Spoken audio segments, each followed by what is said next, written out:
जय हिंद साथियों, स्वागत करते हैं आप सभी का सक्सेस वर्ल्ड एमसीक्यू चैनल पर। तो दोस्तों, सबसे पहले मैं आपको बता दूं, आज आपके सारे क्लास ऑफ है, तो इस बात को आपको ध्यान रखना है। और दोस्तों, बहुत बच्चों का कमेंट आ रहा था कि सर हिंदी व्याकरण के कुछ प्रश्न कराइए।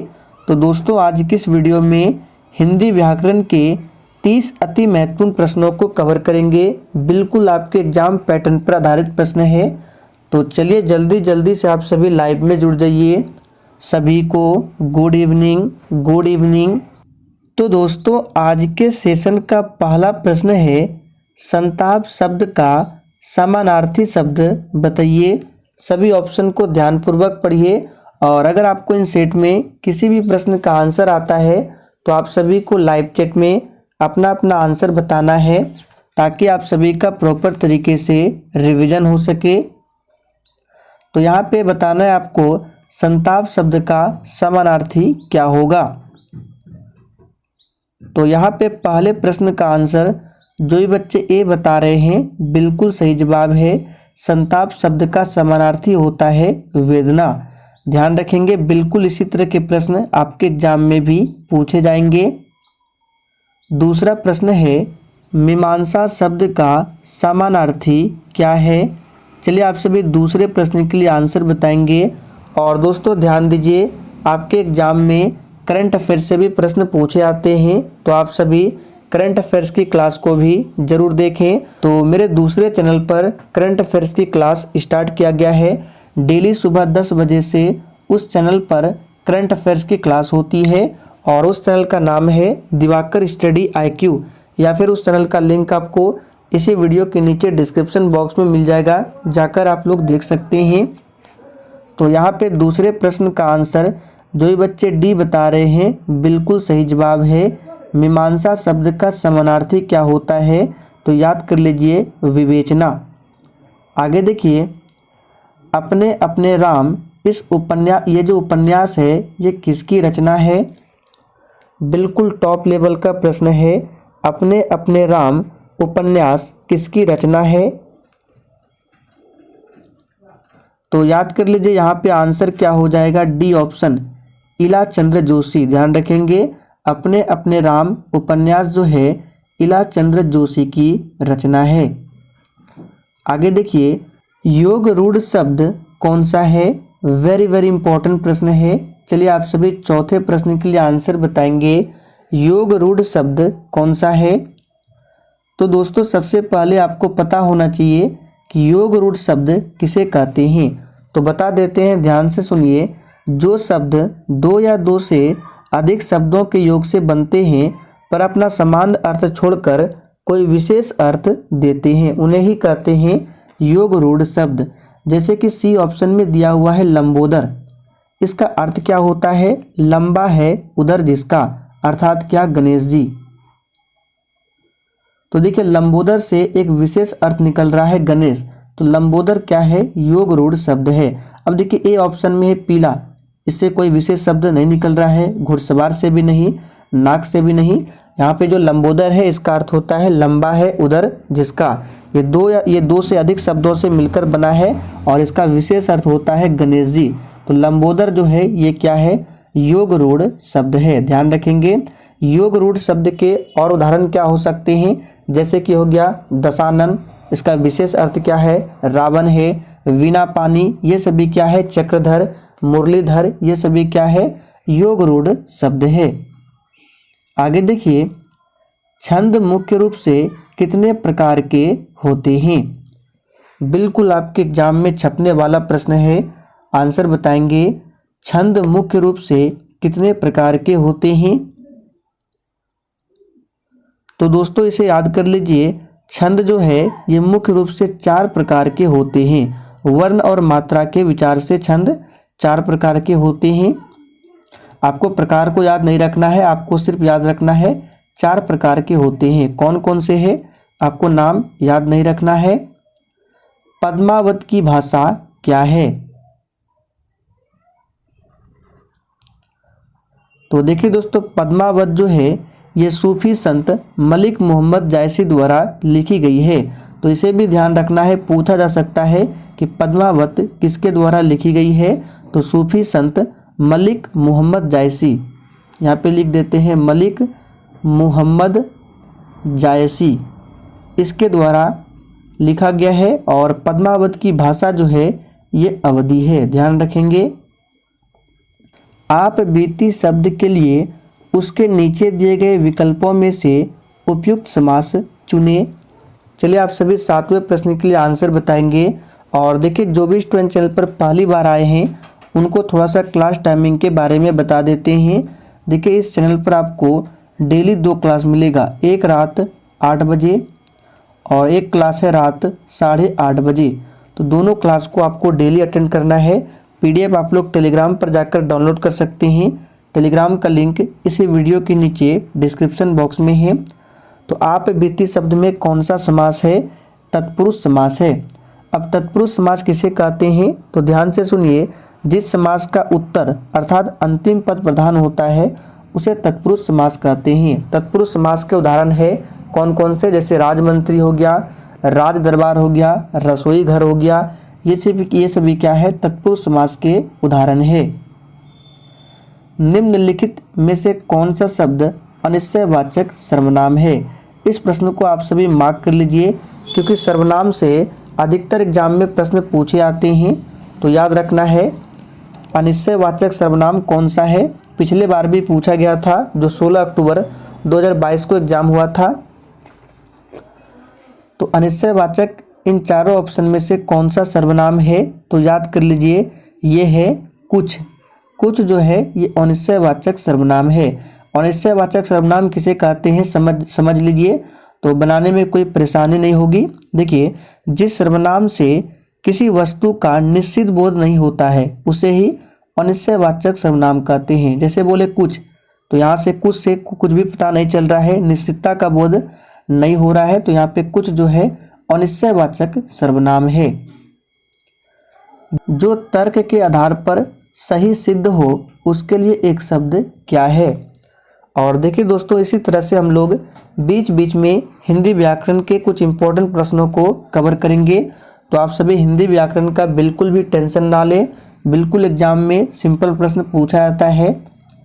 तो जो तर्क के आधार पर सही सिद्ध हो उसके लिए एक शब्द क्या है, तर्क संगत, याद रखेंगे। अशुद्ध वर्तनी का चयन कीजिए।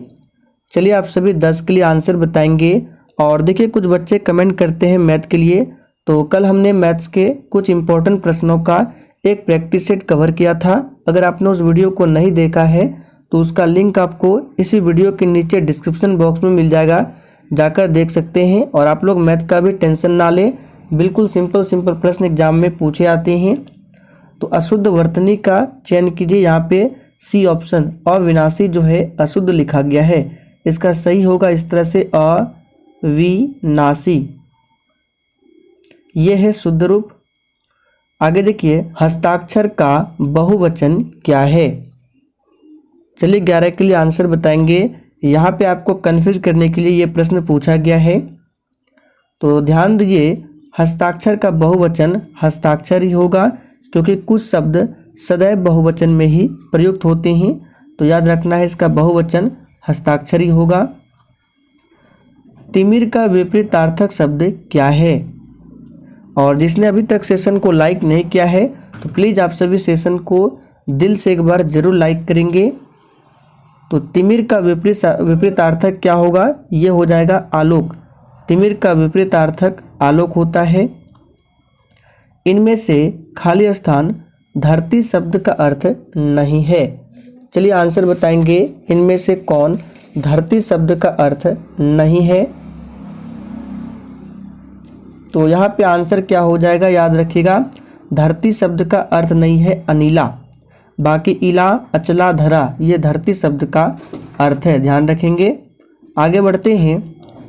गांधी जी अपना काम आप करते थे, यहाँ पे आप छूट गया है। चलिए आंसर बताएंगे। गांधी जी अपना काम आप करते थे, इस वाक्य में सर्वनाम क्या है। तो ध्यान दीजिए यहाँ पे जो आप शब्द है ये प्रयोग हुआ है गांधी जी के स्थान पर। तो यहाँ पे वाक्य में जो है आप क्या है, सर्वनाम है। बी ऑप्शन आपका सही आंसर है। फूला न समाना मुहावरे का अर्थ क्या है?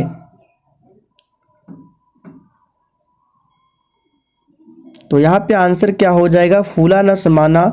इस मुहावरे का अर्थ है बहुत प्रसन्न होना। तो सही जवाब है डी ऑप्शन। और दोस्तों, आपके कितने प्रश्न सही होते हैं आप लोग कमेंट करके ज़रूर बताइएगा। दिए गए वाक्य के लिए एक शब्द का चयन करें। वाक्य है जिसको त्याग दिया गया हो। तो यहाँ पे आंसर क्या होगा? जिसको त्याग दिया गया हो उसके लिए एक शब्द है त्यक्त, और एक होता है यहाँ पे लिख देते हैं त्याज्य। तो इसे भी ध्यान रखना है, एग्जाम में पूछा जा सकता है। तो त्याज्य का मतलब होता है जिसे त्याग देना उचित हो। देव्यर्पित शब्द का संधि विच्छेद क्या है?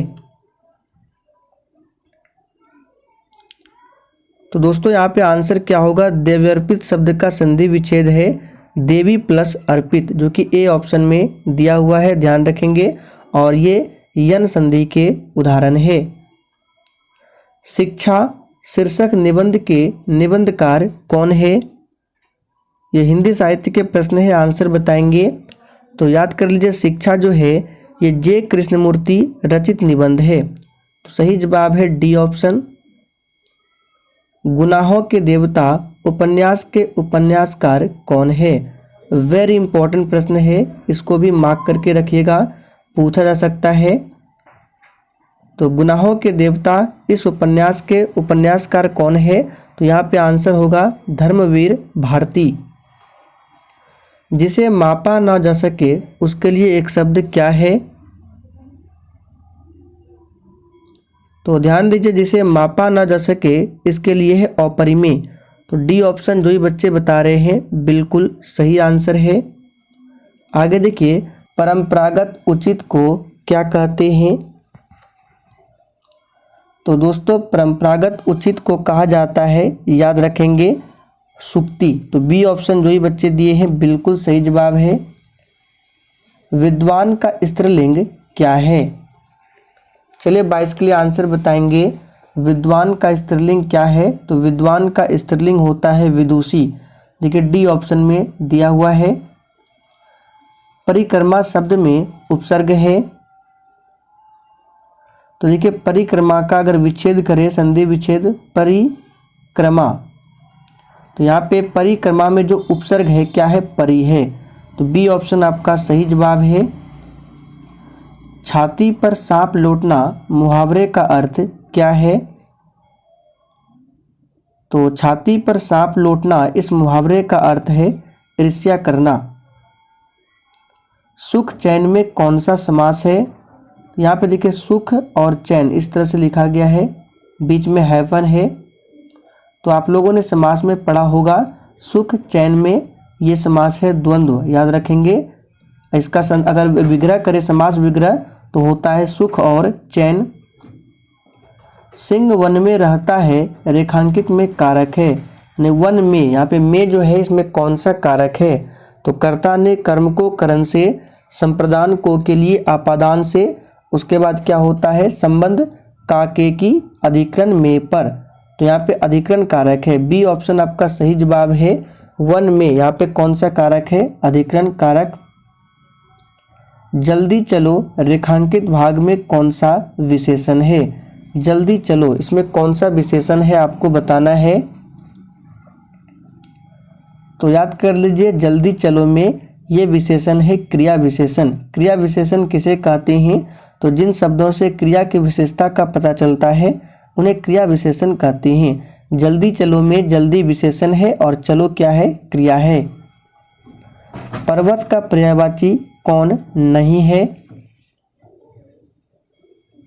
तो दोस्तों, पर्वत का पर्यायवाची कौन नहीं होता है? तो नभ। ये नभ जो है आकाश का अर्थ होता है, ये पर्वत का नहीं। पर्वत का पहाड़ हो गया, भूधर, नग, शैल, ये सभी क्या है? पर्वत के पर्यायवाची है।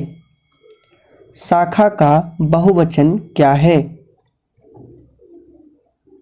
तो यहाँ पे टाइपिंग एरर है। शाखा का बहुवचन शाखाएं होगा, लेकिन इस तरह से लिखा जाता है शाखाएं। ये है शाखा का बहुवचन। आखिरी प्रश्न है, इनमें से धरती शब्द का अर्थ नहीं है। ये प्रश्न रिपीट हो चुका है, हमने आपको बताया था अनिला, ये धरती शब्द का अर्थ नहीं है। तो दोस्तों आज के लिए इतना ही। अगर सेशन पसंद आया हो तो सभी लोग सेशन को शेयर करें।